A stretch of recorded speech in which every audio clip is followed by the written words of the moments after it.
Shalom, good morning to you. This is Bill Bullock, and I'm coming to you live from the Biblical Lifestyle Center in Texarkana, USA. It's good to have you with me today, to have some chance to spend this Sabbath morning together. I pray that your Sabbath is beautiful, that it is a blessing to you and to the world that you live in, to the environment, to the ecosystem that you tend, whether it be your own life, your own house, your own neighborhood, your own city, or influence in the entire world. Shabbat Shalom, good Sabbath to you, a Sabbath of peace, a Sabbath of joy, a Sabbath of rest. And we are here together to spend a little bit of it together, to absorb some of the holiness of the Creator of the universe that He has instilled into the seventh day, as He promised that He would. And He blessed the seventh day, and He made it holy. He instilled an eternal, unshakable holiness in the seventh day. This is our chance to participate. So welcome, welcome, welcome. If you would, please let me know who you are listening and where you are listening from, and any comments or questions or discussions you'd like to have. I'll look at those comments later, so drop those comments in the box. Thank you very much. Now, this is our series of Torah studies that we do. We go through this each year to build discipline into our lives, to reconnect with the depths of the Holy One, who He is, who Messiah is, what Messiah was talking about when He said, "I did not come to destroy or to abolish the Torah, but to make it come alive, be fulfilled," the English Bible will say, but to make it full, like the winds of a sail. Winds make a sail full. To make the Torah mean more than it's ever meant before. To make the instructions of the living God alive and active and impactful in your world. That's what we're doing. We're walking in the light this year. Walking in the light is our theme for our whole year of 5755, I should say, 5758. And what we're doing is now we're up to episode 27/28. We're in the middle, basically, of the Torah. And so we're at episode 27/28. This is the weeks of Parsha Tazria and Parsha Metzora. That is the period of time that runs from Leviticus 12:1 through 15:33. It is all part of a larger download of wisdom from the Creator to man that happened at Mount Sinai.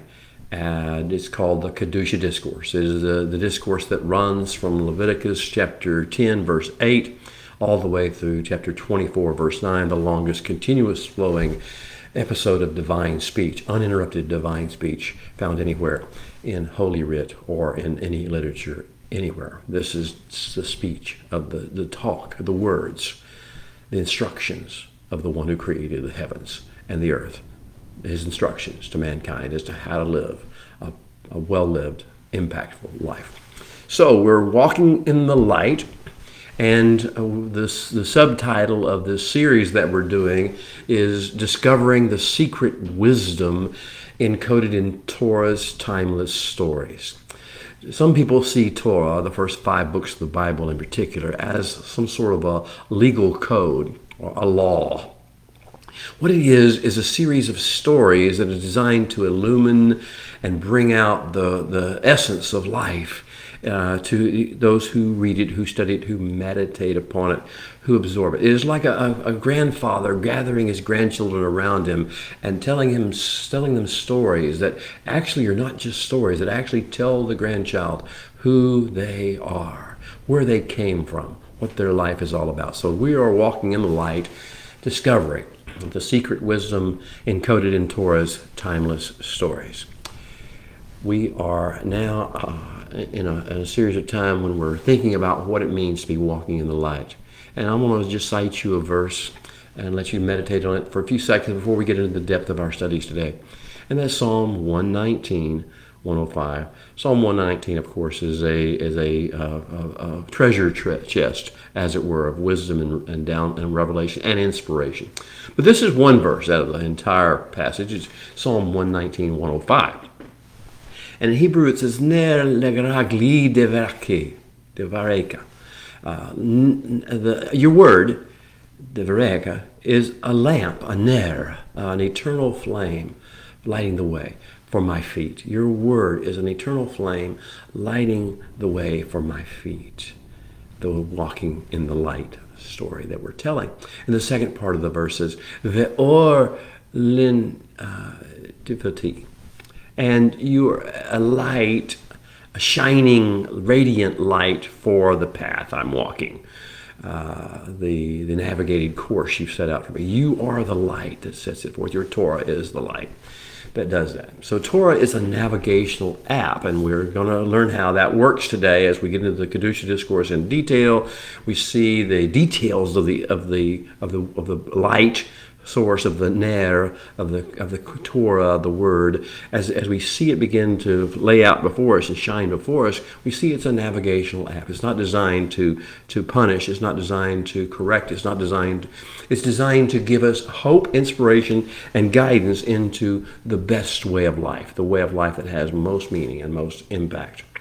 So Torah is our guidebook for navigating the flashpoints of mortal life, the flashpoints of mortal life. We have certain times and certain situations and certain people and certain things that we encounter that we can make it a crossroads. We could go the Holy One's way from that point. We could deal with things the Holy One's way from that point, or we could go into our own flesh. We could go into ethno-cultural biases. We could go into habit. We could go into cultural norms. We could go into perversions. We could go all sorts of different ways, but these are certain flashpoints, critical crossroads points where the intersections of the realms takes place. Now, we are going to be able to navigate the flashpoints of life. And we have to navigate the flashpoints of life if we're going to have this more meaningful life that has more and better impact upon the world. Let's get started then with our call to worship. If you would, if you know this, join me. This is the Baraku, the ancient song, the ancient blessing, sung to the Holy One directly before reading from the Torah. It is called the Baraku. Sing with me if you know it. It comes in Hebrew. Baruch hu et Adonai Hamvorach. Baruch Adonai Hamvorach Leolam Vayed. Baruch Ata Adonai Eloheinu Melech HaOlam Asher Bakar Banu Mikol Ha'amin V'natan Lanu Et Torato. Baruch Ata Adonai Noten HaTorah. Amen. And now we speak and we say to the Holy One, also from Psalm 119, open our eyes, O Holy One, that we may see wondrous things in your Torah. For we are just strangers in this earth. So please do not hide your commandments, your instructions, your guidance from us. And now with the Baruch Hu sung and our hearts opened and ready to hear the words of the Holy One and to get his instructions and his guidance, now gather round, children of the Most High, those who have ears to hear and eyes to see what the Spirit is saying and the Holy One is doing in this world. It's story time again. Let's jump back into the great story the storyteller is telling. Every story has a context, and the story of Parshas Tazria and Metzora that we'll be talking about today has a context as well. The context is Mount Sinai in the year after the Exodus, and basically it was sometime after the 8th day of the month of Nisan, the first month of the year, about 12 months almost after the Passover event, the great plague of the firstborn and the exodus from Egypt. But that's the context in practical terms. But for us today, it is in a new season of springtime, especially in the northern hemisphere. In the southern hemisphere, you have a season of refurbishing, renewing the earth. But there's a change in the atmosphere. So we're at this season. That's our context. And the Holy One has been saying, as he opened up the Kedusha discourse as a teaching tool, for what happened as a result of what happened after the death of Nadab and Abihu, the strange foreign fire, the death that occurred in the midst of the camp and the Holy of All Holies. These things all happened, and so the Kedusha Discourse is coming out. That's the context. And at the end of last week's Parsha, at Leviticus 11:43 through 47, some important contextual text was given. Part of the story, our grandfather, our figure, our Abba told us the story. And he says, the Holy One speaking, because all this is divine speech. In the words of the Holy One, may I speak it in his tone, with his heart. You are not to shakatz, you are not to corrupt or pollute yourself.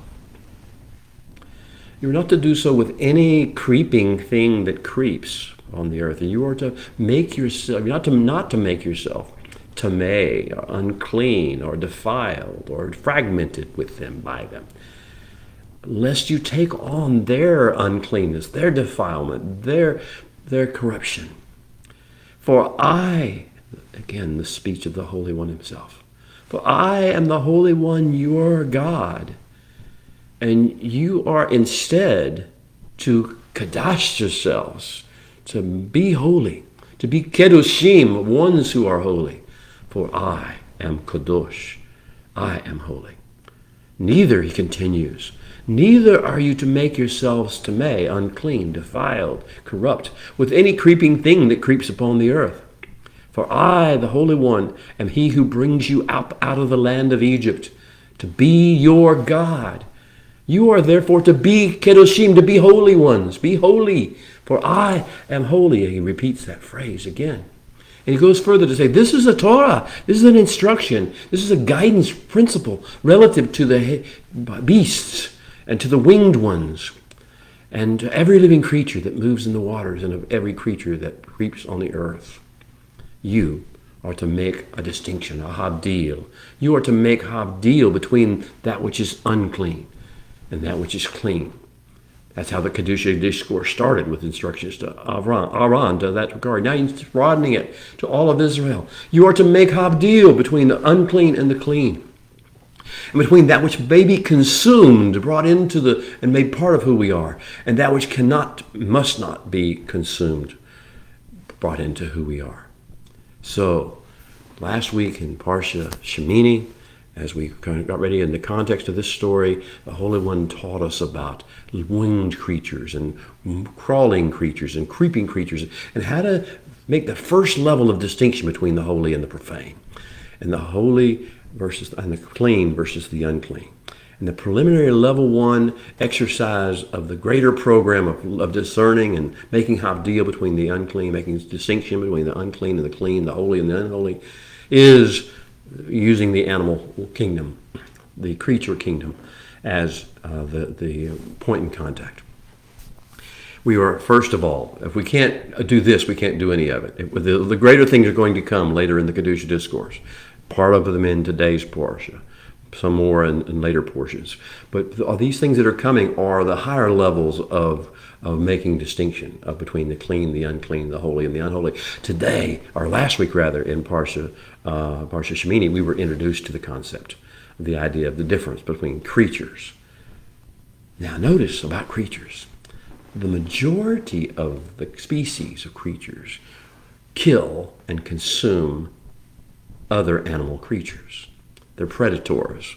Or they eat dead portions of those creatures. They're carrion eaters. Or they eat their own or other creatures' waste. And those, notice that's the difference, because some don't do it. Some creatures that the Holy One made and that are in the earth as we live upon it now don't do those things. They don't kill and eat other animals' creatures. They don't eat dead animals. They don't eat waste. What then? There are some species of creatures that have a different way of approach, that have not been corrupted, as it were, by the fall of man and the ways in which man have corrupted the earth. That's the difference between the clean animals and the unclean animals. And that's a secret to the rest of the whole understanding. If it is leading to death, if it is corrupted by the ways of man, then it is going to be unclean and unholy or profane. On the other hand, if it is exactly as the Holy One designed it, if it is operating in accordance with shalom, that is the holy and that is the clean. That is what we're looking for. So we learn the distinction. We first level one preliminary exercise of the program is to look at animals, figure out what we can from the animal kingdom. And now, the opening lines of our first parsha of the week, Parsha Tazria, Leviticus 12:1 and following. I'll read a little bit in Hebrew, and then I'll follow with an English translation as best I can come up with on the spur of the moment. So open your hearts, open your minds. What is the Holy One going to teach us and tell us?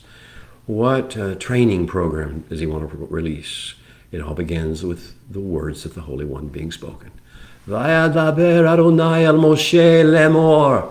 And the Holy One spoke to Moshe, and he said, Daber el bnei Israel, speak to the children of Israel, lemor, and say to them, Isha kim tazria v'yalda zachar. If a woman who carries seed, is carrying seed, gives birth to a son, to a male child, but tamea shivat yamim, she will be regarded as tameh, as unclean, as defiled, some English Bibles call them. But to be as in a fragmented state, it requires special attention and special distinction for 7 days. The tameh shivat yamim.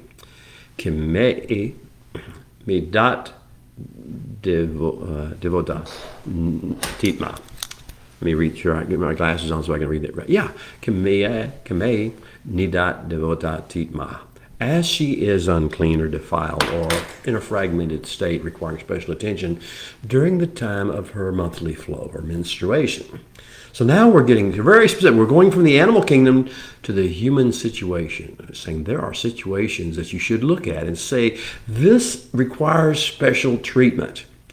This is not business as usual. When a woman is pregnant, when she is carrying a seed, when she has just given birth to a boy, we're going to talk about the same thing with regard to a girl in a few moments. So it was a little different process, but in this process of human reproduction, when this process of human reproduction is active and involving, and a person is engaged in it, it's different. There's just not business as usual. There is a mark of distinction.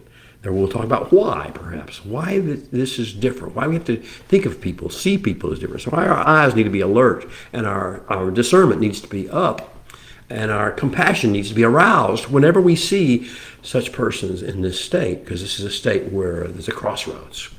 The person could go either way. There could be good release, there could be evil release, there could be life release, there could be death that follows and flows. Things are at a state of flux and perhaps even a state of danger. So this is a special distinction that starts with this issue of the reproductive system of the human being. We should think about what happened with Adam and what with Hava, and what the Holy One said to Hava about this reproductive system. There will be great trauma and childbirth. There will be physical trauma, pain. There will be suffering, and there will be a tearing of tissues and flesh. It will be traumatic to the body. And so, what happens when that takes place? When that's has taken place or is taken, are we able to carry on life without any distinction? No, that's a different time. But now we need to get bigger and go abroad. There's a couple other things that the Holy One will talk about in regard to this issue. Some other examples, other illustrations, other exercises. One is having to do with the woman who is in the process of having a baby or has had a baby. And what happens there. The other one is if there is something coming out of the body of either a male or a female. If it be the regular menstrual flow of blood for a female of childbearing age, whether it be an unnatural discharge. It starts with the issues of blood, unnatural issues of blood, continual flowing blood that doesn't stop with the menstrual cycle. It can go also to a man, and a man having a discharge from his male member, or some, and then and theoretically it could go to any level of unnatural discharge. If you have a severe runny nose, if you have something coming out of your skin, releasing, leaking, if your eyes are watering, I mean, and it's not normal, then the idea here is that, okay, something's up.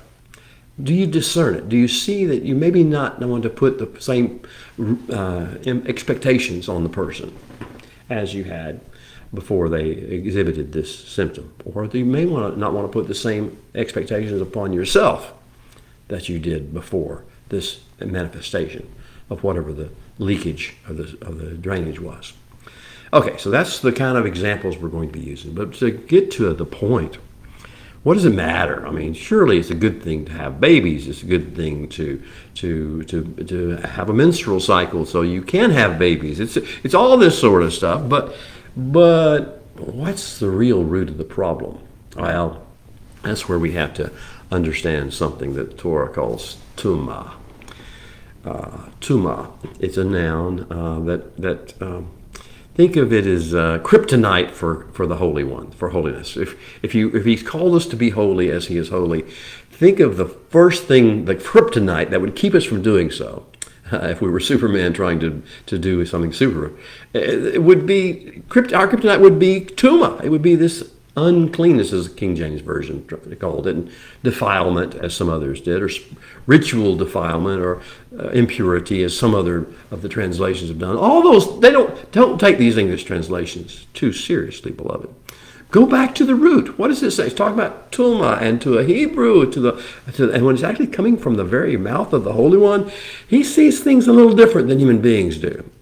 It's a lot different than human beings do. So what is tumah then? What is tumah? What is our kryptonite that keeps us from being the kedoshim, the holy ones? Think of it being as sulfuric acid on holiness. If we're trying to be holy, and then someone comes along and pours sulfuric acid on us, that's what tumah is. And so, of course, book 1 was animal sources or created sources. We talked about the animals last week in chapter 11.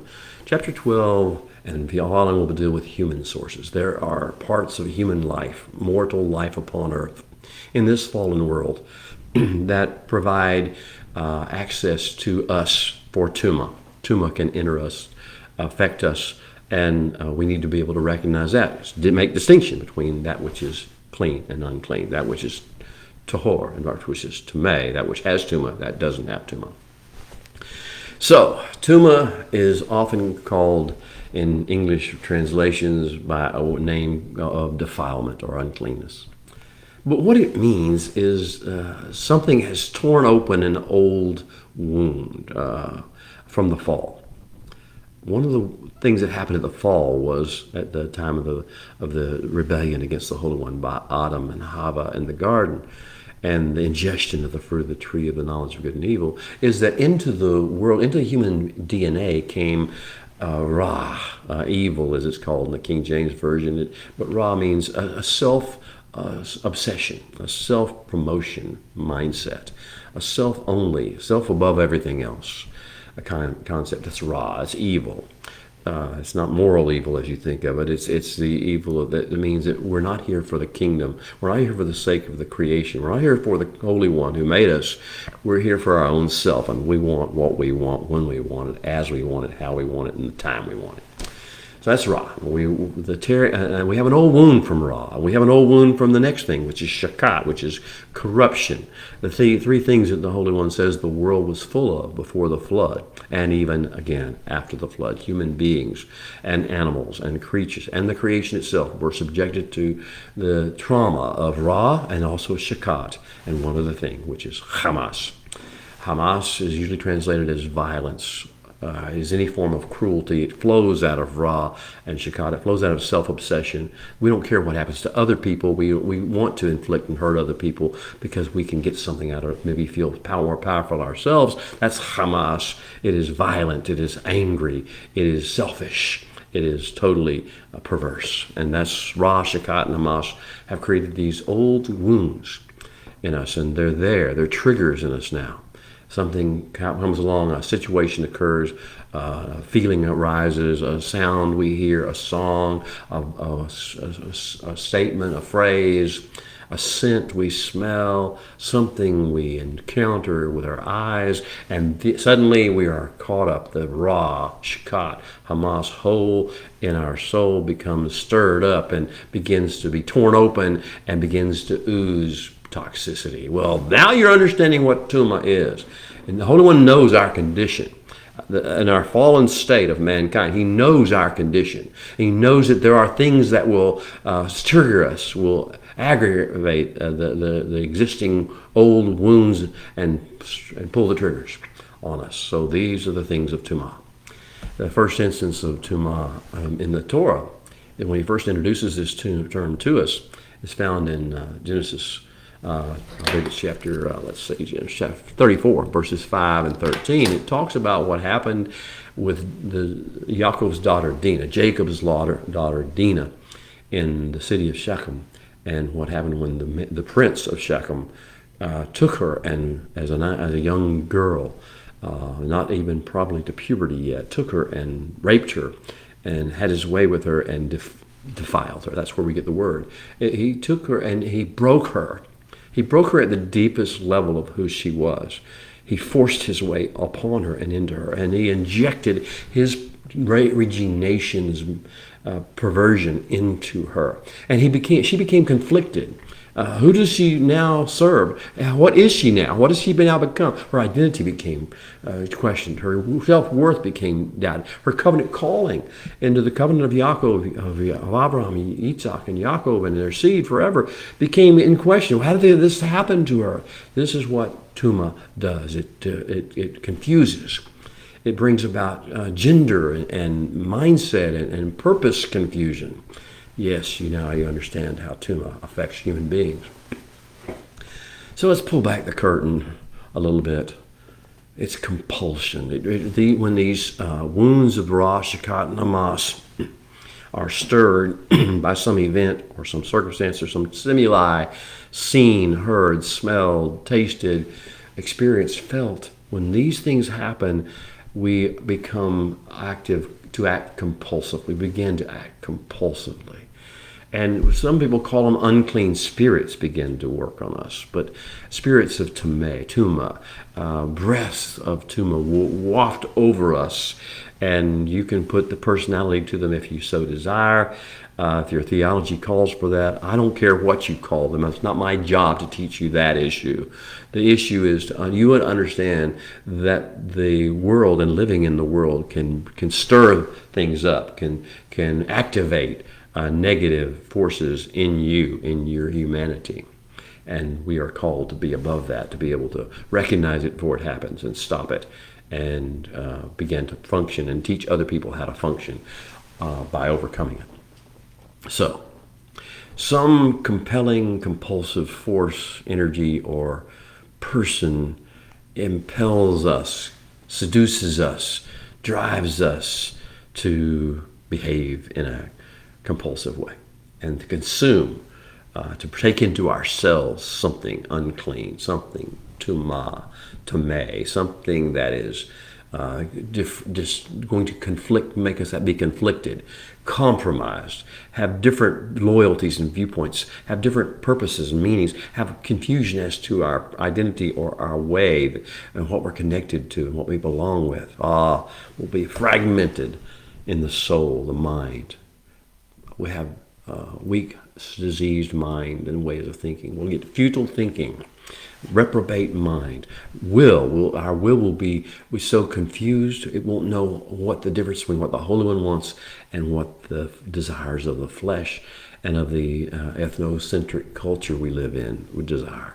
We won't know. Our mind will be deceived and diseased. And that's what Tumah does to us. And then we will become... offenses will be magnified.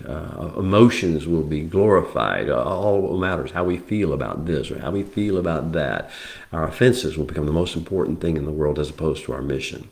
And we will have conflict and division and perversion And we will have all, this will be our world. Wow, well, that's what Tuma does. So, part one, the Tazria. What has this got to do with the woman who is in the reproductive cycle, whether she be having her menstrual period or whether she be having a baby or just had a baby?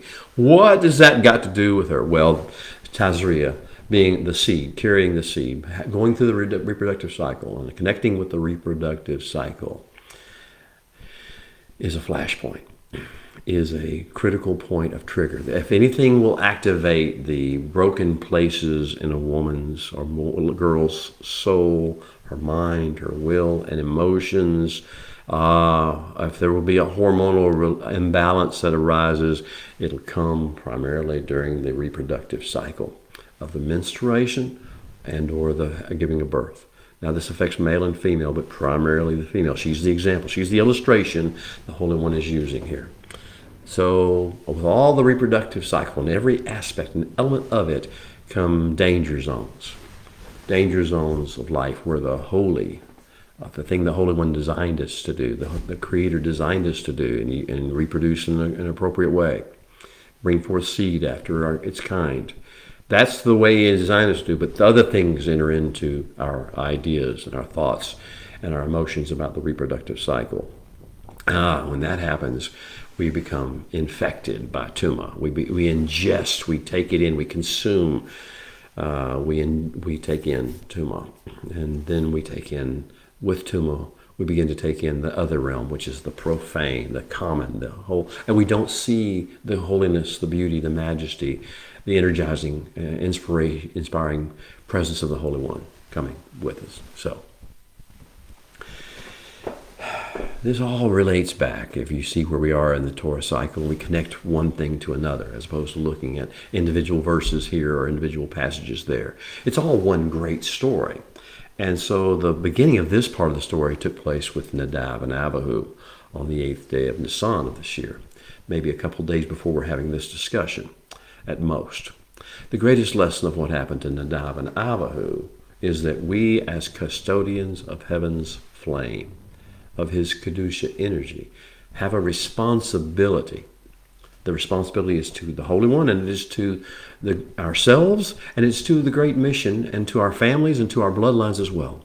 This great responsibility to exercise extreme caution and diligence and wisdom when we encounter some of life's most volatile, explosive, flammable people, substances, circumstances, situations in this world when we approach flashpoints. Boy, the flashpoint example of Nadab and Abihu and the fire that fell from heaven and how it straight reached out and touched them. And that's a flashpoint if you ever saw one.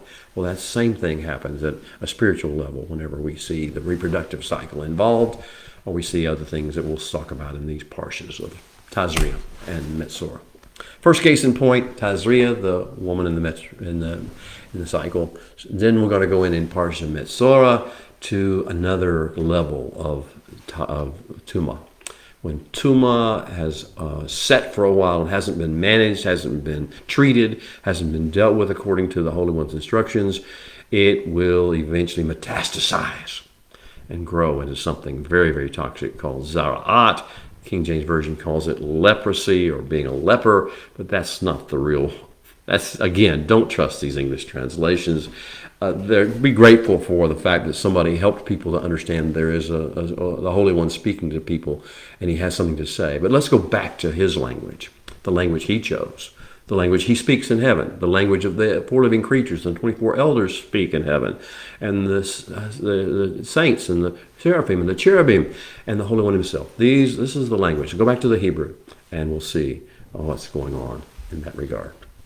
So, whenever we have the reproductive system in place, it could be for joy, for life, for good, if it's the way the Holy One intended, if the timing is right, if the people are right, if the circumstances are right, if the purpose and the plan is right, if the motivations are right, if the action is right, according to the instructions of the Holy One, then you have this seed of life, Zera l'chaim, the seed of joy and hope and life, That's the tov. That is the good. That is the tahor, the clean. That is the kadosh, the holy.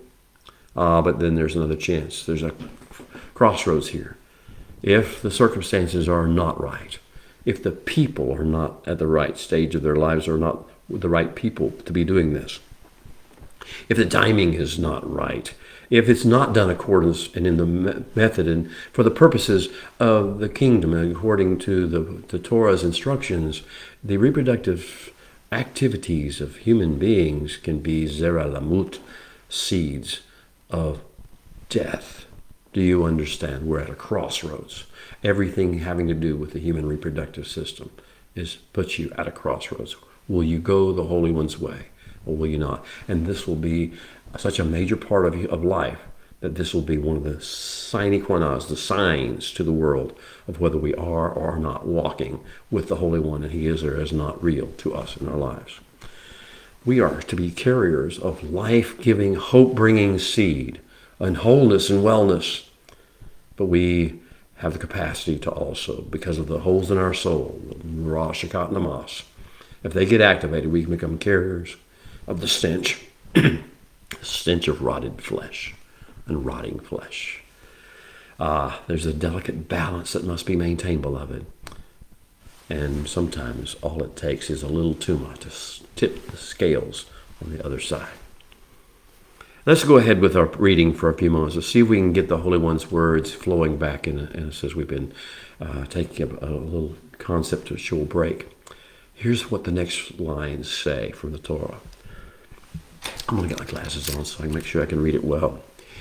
Uvayom Hashmini, on the 8th day, Yimol Basar Orlata, when there's a boy child, on the 8th day, the excess flesh is to be circumcised, to be cut about.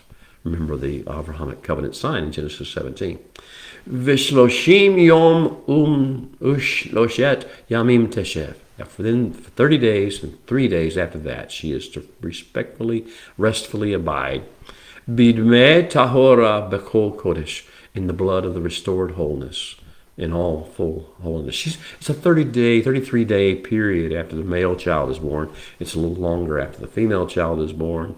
You don't have to worry about why. Just trust the Holy One. He knows what He's talking about. There are different things at work with male and female children and how the mother and the father react to them. But Bidme Tahora Bechol Kodesh, they rest in the blood and be restored by the blood of wholeness in all holiness. Lo tiga ve'el hamikdash lo tavo. She is not to touch or enter the mikdash during that period of time. She is in a different state. She is in a state of requiring extreme diligence and vigilance, not to do business as usual. Lo tiga ve'el hamikdash lo tavo. She is not to touch or go into the mikdash, the holy place. Ad milot yameh tahora, until the days of her wholeness, restoration are fulfilled. And then we have the instructions about the female child, which are a little bit different. Okay, so we are talking about some very important aspects of this. But just understand from a larger standpoint that there are going to be times, there are going to be situations and people and circumstances you will encounter in this mortal life, in this fallen world, that are supercharged with mission distraction potential. That's the tuma aspect, the uncleanness, defilement, fragmenting nature. There's the whole, the tahor is whole, and English calls it clean in the King James Version, or ritually pure. But that's not the issue. The issue is it's moving towards wholeness, life, and hope and peace. It has the capacities without the distractions, without the deviations, without the diversions. It's going in the right direction.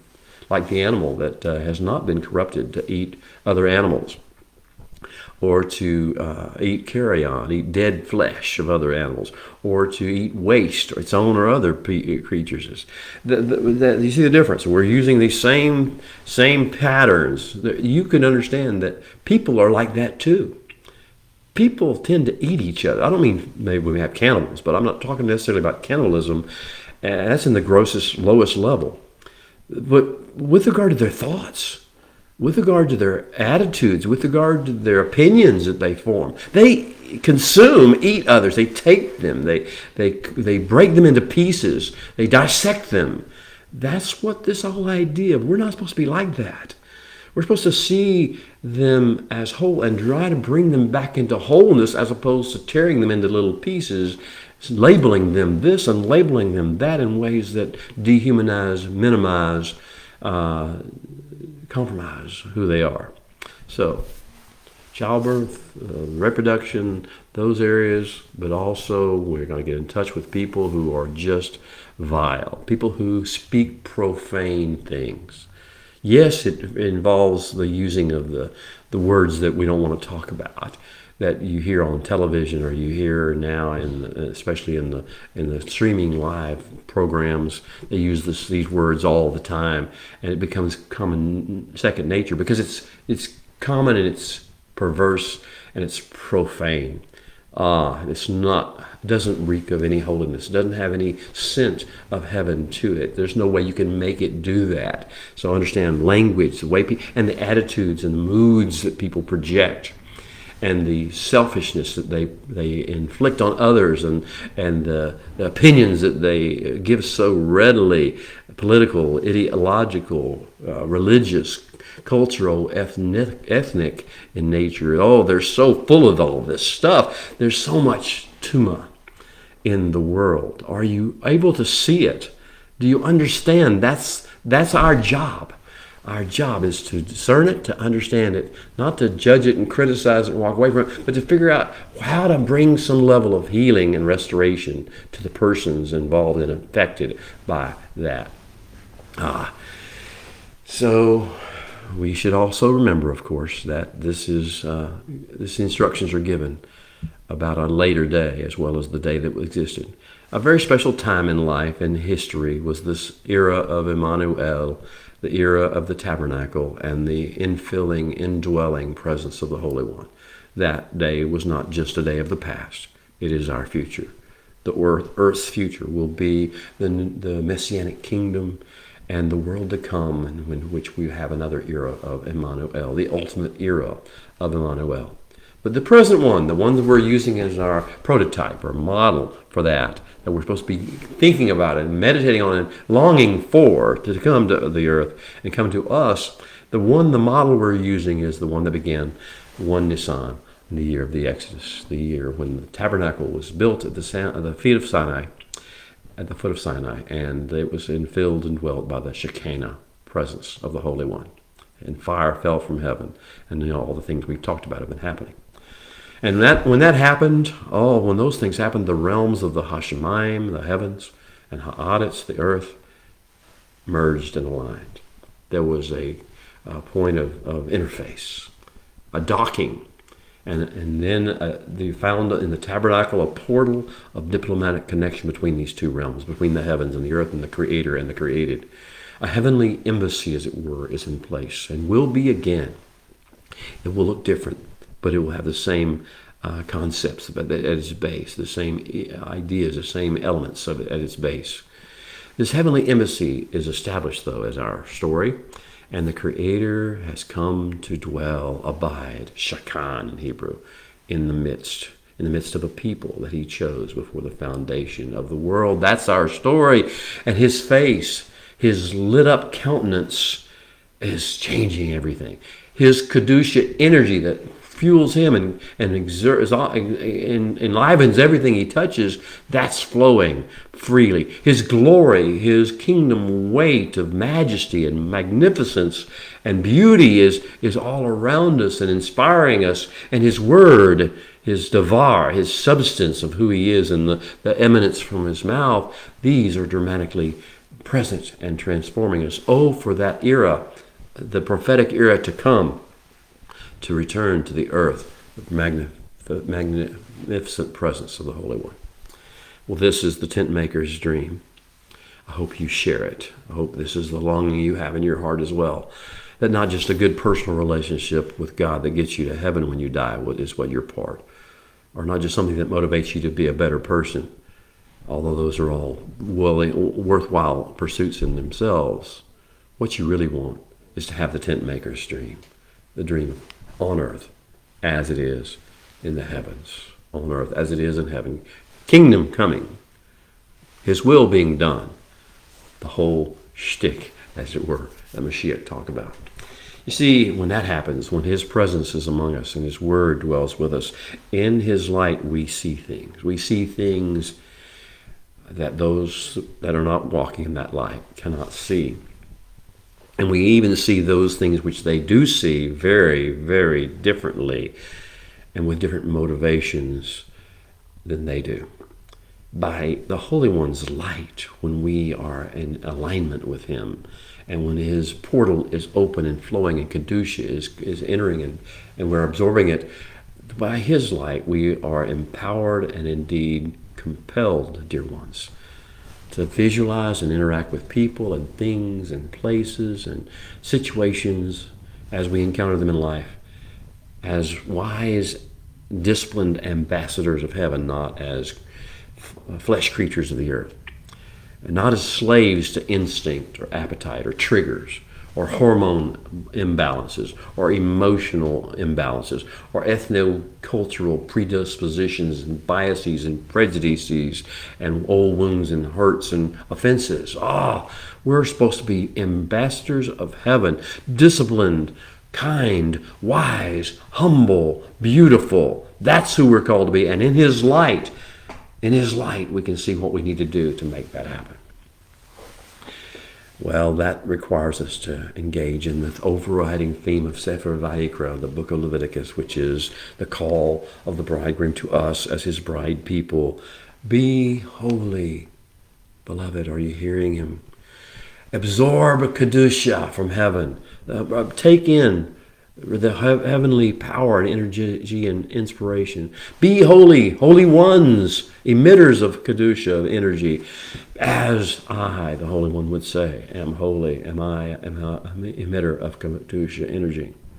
And that means you'll need to learn, as we talked about this week in our Parsha studies, that means you need to learn to navigate the flash points, the flesh traps. Learn to gentle the wild horse nature that you have and that other men and women have.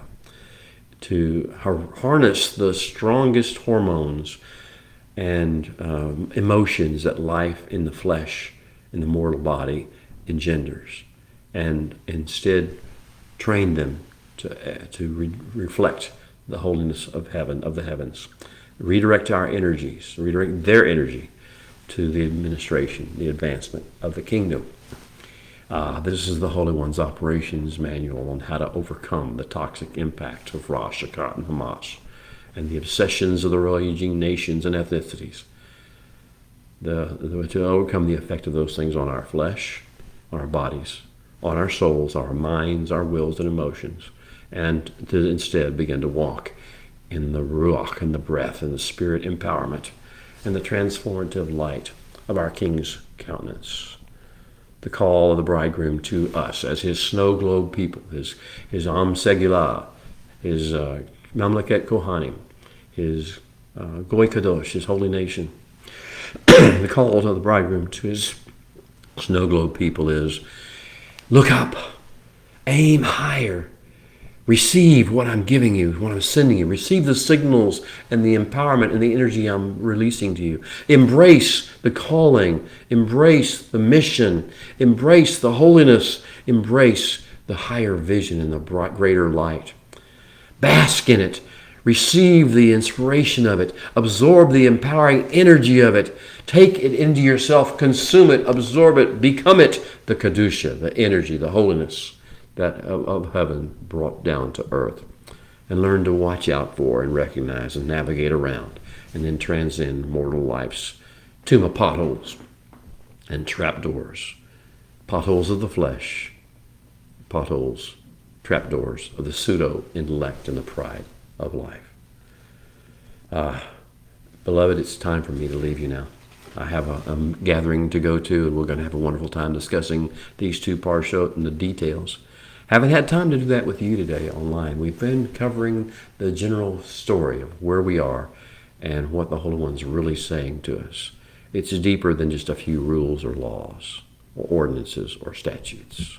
What it is the Holy One trying to train you and me and anyone who will come and listen to walk in his ways, to do his will, to bring heaven to earth. See you next week. Shabbat Shalom.